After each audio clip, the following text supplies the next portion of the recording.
Poland. You'd moved to Piotrków with your mother. Do you remember that journey? Not really. We probably took a train or a bus. How far is it from Wielun to Piotrków? Quite honestly, I don't know.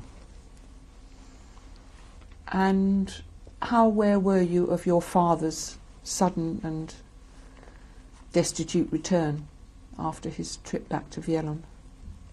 Well, when he came back to Piotrków, we were already in the cellar sheltering from bombardment. And that was a completely different phase of existence. For us children it was terribly frightening because the bombardment of Piotrków, well, you were told that, of course, Wielun was bombed on the very first day and was virtually ruined, or 3/4 of the town were completely devastated. So no wonder when the Wehrmacht armies came into Wielun, they had no resistance, because the population and everybody was tremendously demoralized by having first time in their life experienced bombardment from the air, against which there was no answer. And when my father came to Piotrków, of course, we were already in the cellar and tremendously afraid and rather anxious about the whole thing, because we thought to ourselves, what will happen if we do get a direct hit? The cellar would be completely covered up. We might survive there, but we will suffocate. We won't have a way out of that cellar. So there and then we decided to leave that cellar and go into the countryside. We thought to ourselves that maybe it's only towns that are being bombarded, but the countryside will be clear. But it wasn't so. Which means the minute we left Piotrków, at night of course, daylight came and there were air raids. Any movement of vehicles on the road, when I say vehicles, it was only horse and carts and whatever, was strafed by the airplanes. People got killed, villages were bombed, but we ran eastwards. I don't know for how many days, but we ran and ran and ran, sometimes, when I say on foot, and sometimes by having lifts on horse-driven carts. We crossed eventually the Vistula and came right down to the town of Lublin. When we came to Lublin, the Germans greeted us there. They ran much faster than we did and occupied the territory, so there was no point of doing anything further, and we decided to return to Piotrków. Once we came back to Piotrków, of course, it was a question of what do we do now? It's no use staying in Piotrków. We may just as well go back to Wielun and start again where we left off from. But one way or another, my parents decided to leave my two younger brothers with the grandparents, and I went with my parents back to Wielun. Don't ask me how we got to Wielun, because again it was partly on foot, partly by cart. When we arrived in Wielun, we had nowhere to go. Our apartment has been requisitioned. All our furniture stolen or confiscated. Everything we had vanished. Literally everything. there wasn't even a photograph to be found anywhere, and we had hundreds of them of the various holidays and snapshots, anything.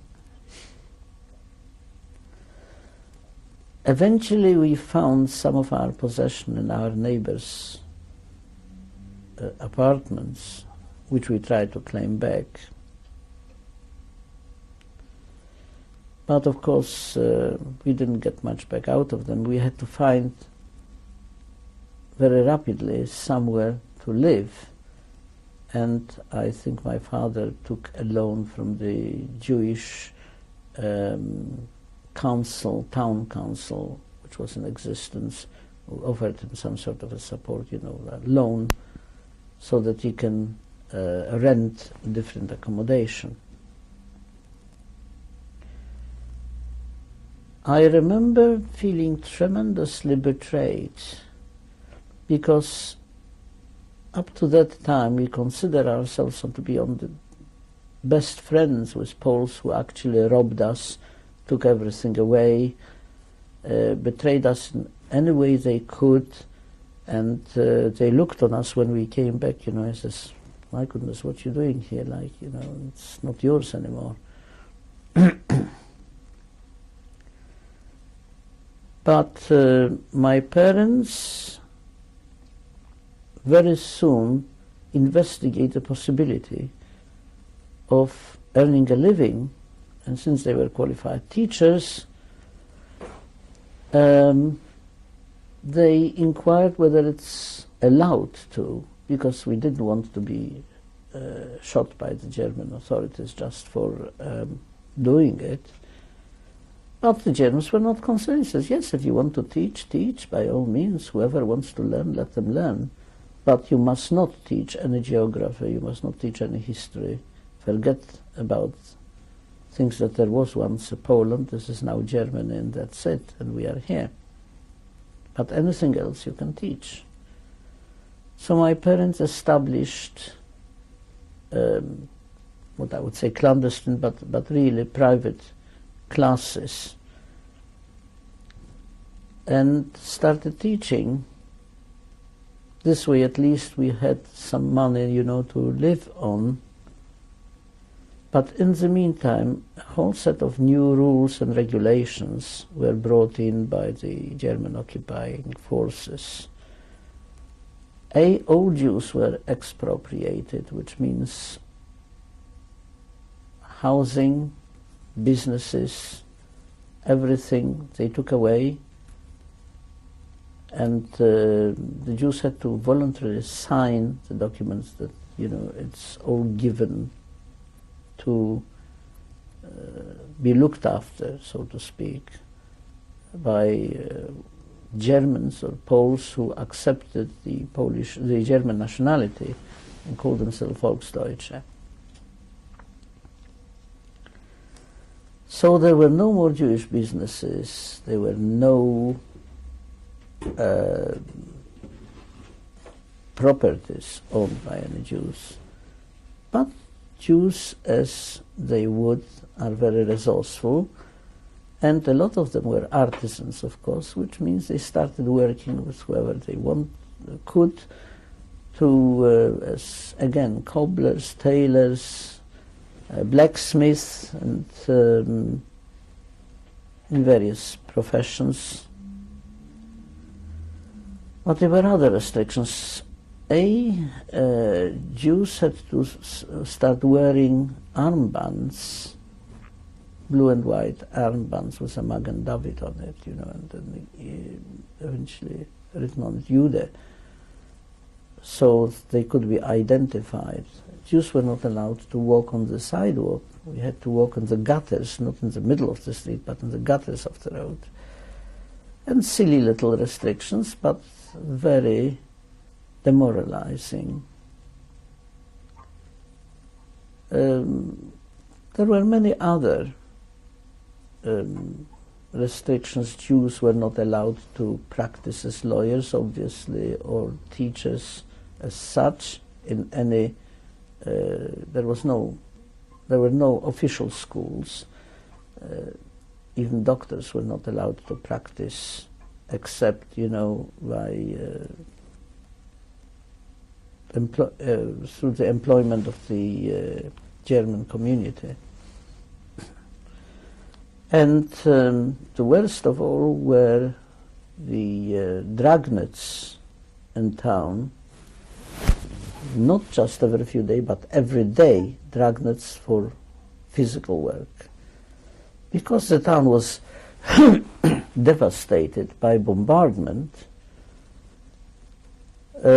streets had to be cleaned up. So they just caught Jews, immaterial men, women, older or younger, formed into working parties, put in charge of the Polish or Volksdeutsche foremen, and set them to hard work.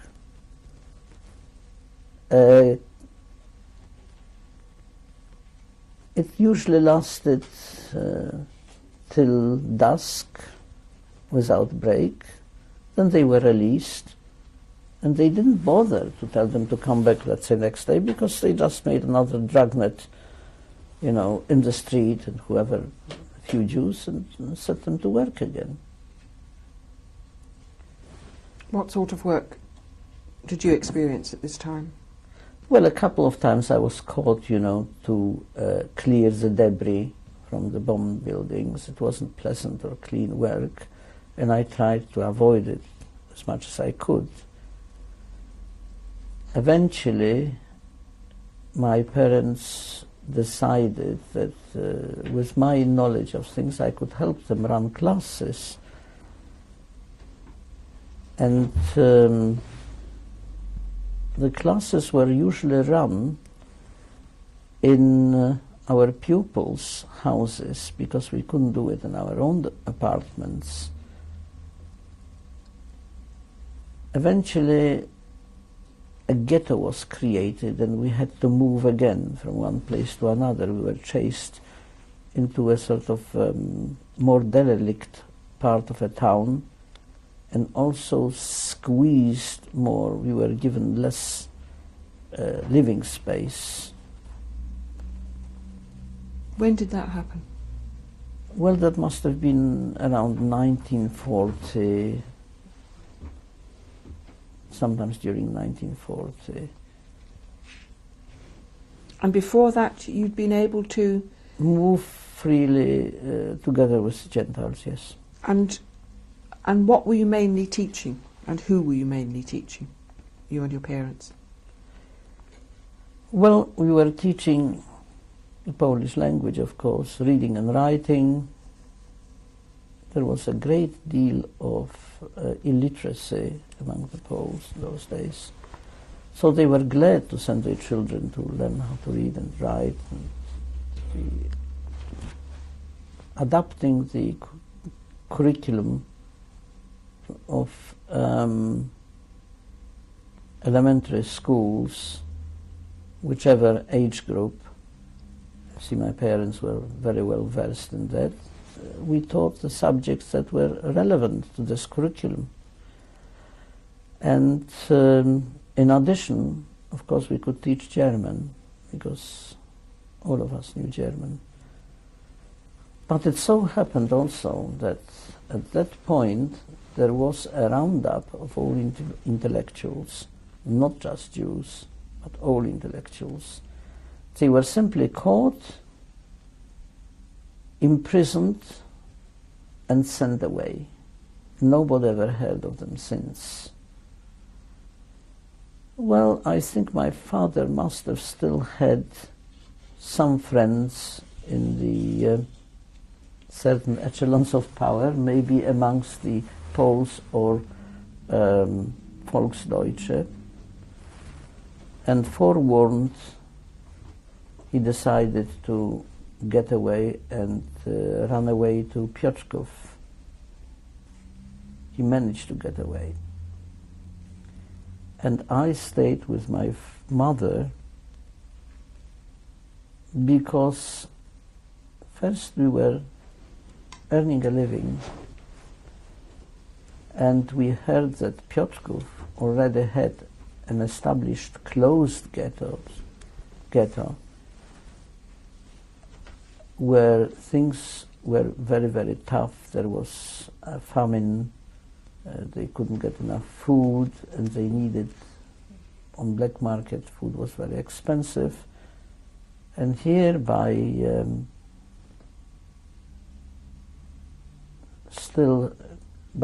our contact with the Poles and Volksdeutsche, we managed to send food parcels through the post office to Piotrków, because the post office wouldn't know which one was ghetto, which one was not ghetto. I don't know if it reached them, but we could send also letters and money.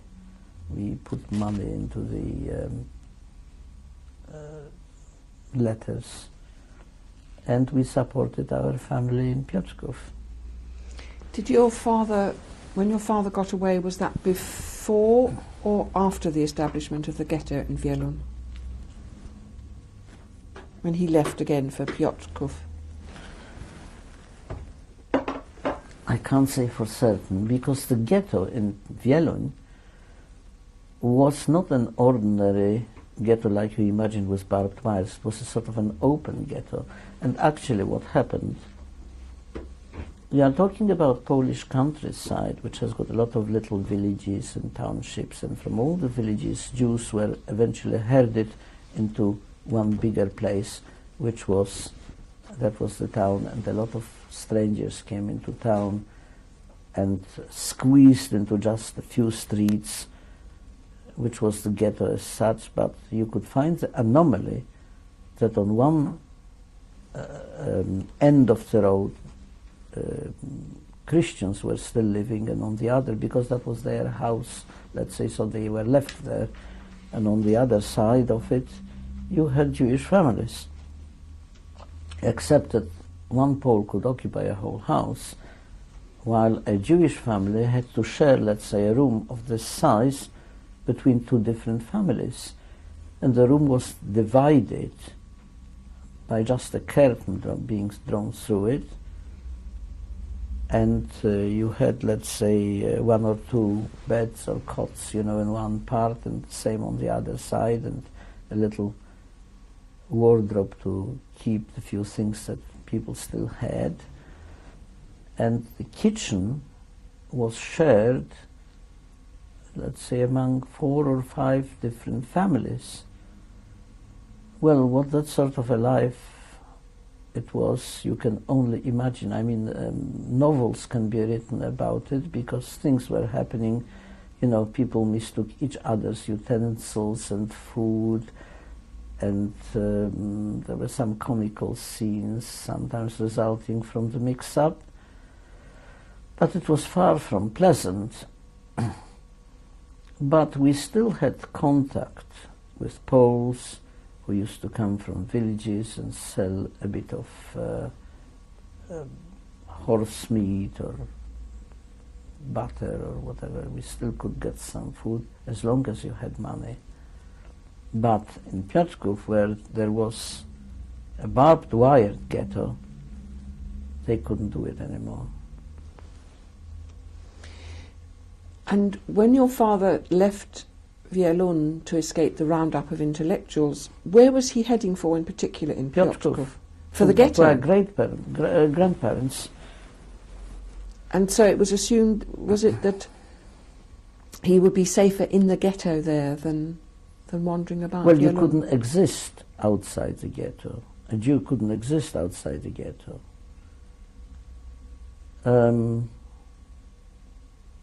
The only people outside the ghetto were those who were working for the local factories, who had passes to go out. And they usually left the ghetto in a column led by a Jewish militiaman or 2 militiamen, sometimes accompanied or not by some SS guards. And of course they came from work the same way. So anybody could really get into the ghetto, because they could join a working party from the factories and get into the ghetto, but to get out of the ghetto, that was a different story. But from Wielun, you see, we had no barbed wire as such, and it was still easier. To what extent did you experience difficulty in being paid by the Poles and Volksdeutsche that you were teaching? I didn't have any difficulty, actually. I found that they were very keen to pay us, and first of all, they couldn't find easily somebody who was willing to teach them German. And some of them, we got quite friendly with some of them. And not only their children they were learning, but they wanted to learn themselves. You see, it was a great help to them. What were you able to take with you when you moved into the ghetto at Wielun? Pardon? What were you able to take with you when you moved into the ghetto at Wielun? Whatever we had, but since we were already robbed and we had virtually nothing, there was nothing, you know, we had to buy bedding, we had to buy furniture, we had to buy virtually anything to wear, because we didn't have much with us. What happened to your stamp collection? Oh, my stamp collection, really, I left with my grandparents in Piotrków, but what I took with me back to Wielun was a exercise book full of duplicates, you know, for swapping. But of course, I didn't find anybody willing to play stamps, you know, in the conditions we were in. But what I did encounter, for a change, was a lot of Polish urchins and young fellows were playing mouth organs, little mouth organs, harmonicas. And of course I didn't have one, and you know my penchant for music, and I only wanted to play one of them, but nobody would give me his mouth organ. Till one of the boys, and we were quite friendly, you know, they were my pupils in a way, you know, I taught them, and he says, look, he had about 3 or 4 little mouth organ, because with the advent of German connections, you know, they were manufactured in Germany. Honers, harmonicas were very popular. So a medium-sized little instrument. He said to me, look, I'll tell you what, if you can play a tune in half an hour or an hour, whatever it was, you can keep it. That's how I won my first harmonica. And eventually I became quite a virtuoso on the instrument. These Polish urchins could play really beautifully, not from music, of course, by ear. And an ordinary harmonica, of course, has got a very limited range because it has got no semitones as such, and it's only in one key. But there were a lot of popular melodies which were suitable, you know, for rendition on that instrument. Do you remember what you played? Oh yes, I've still got a couple of harmonicas. I've got also 2 guitars, I've got a violin, and... Do you remember what tune you played, though, that you learnt quickly enough to win it? Mainly Polish tunes, which I couldn't tell you what they are called. Was your mother ever involved in one of these, what you call the dragnets, rounding up for... No, they usually... no, my mother managed to avoid them. But mainly they called either young females and mainly male workers. I don't think they touched, they called adult women. And for how long were you able to continue this existence of earning a living and teaching? Well, virtually till our escape in winter between 41 and 42. So that was over a year? Oh yes. And it remained open, Wielun, all that time? It remained semi-open. And how much were you aware of attacks on Jews? I mean, for instance, were there Hasidic Jews that were around, and did you know what was happening to them? Hasidic Jews were persecuted most of all, but most of them shaved off their beards and wore ordinary clothes because they didn't want to endanger their lives. Some who did were persecuted. And they were little pogroms, they were shootings, but they were individual things, not mass persecutions as such, except at one point they hanged a few men in the middle of the square because it was on a trumped-up charge that they killed a cow for kosher food, which was of course not allowed, and the Jews were not allowed meat at all. So they couldn't catch the perpetrators because there were no perpetrators really. It was a trumped-up charge.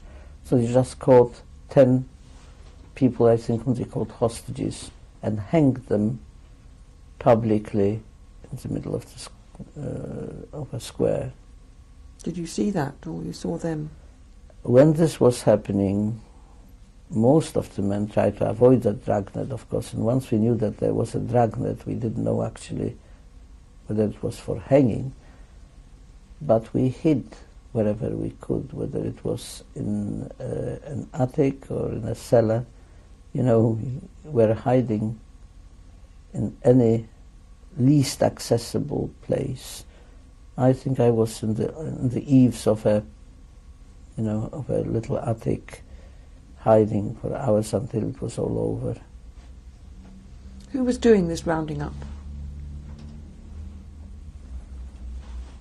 I'm not sure, but I think they were SS or Sonderdienst. Generally, all these killings and things were done by what we called Einsatztruppen, which were special killing squads who went around specializing in that type of. And did you know about them? You'd heard about them? We were not sure because they paraded as SS or SD or whatever, or Gestapo, simply Gestapo. So you didn't know who they were. What had been your first sight of Germans? Did you remember that? Your first sight of the German army? Oh, that's when we were caught up with when they caught up with us in Lublin. That was the first time you'd seen them? Yes. What was your impression and feelings about that? It's difficult for me to remember. I was dismayed. He says, oh, well, if here they are, and we may just as well go back. There's nowhere to run. If they came so far, I'm sure they are even further than that east. So it's pretty useless for us to whatever we do. Was there a Judenrat in Wielun? Yes, the Jewish Council, of course, yes. We've come to the end of this tape now.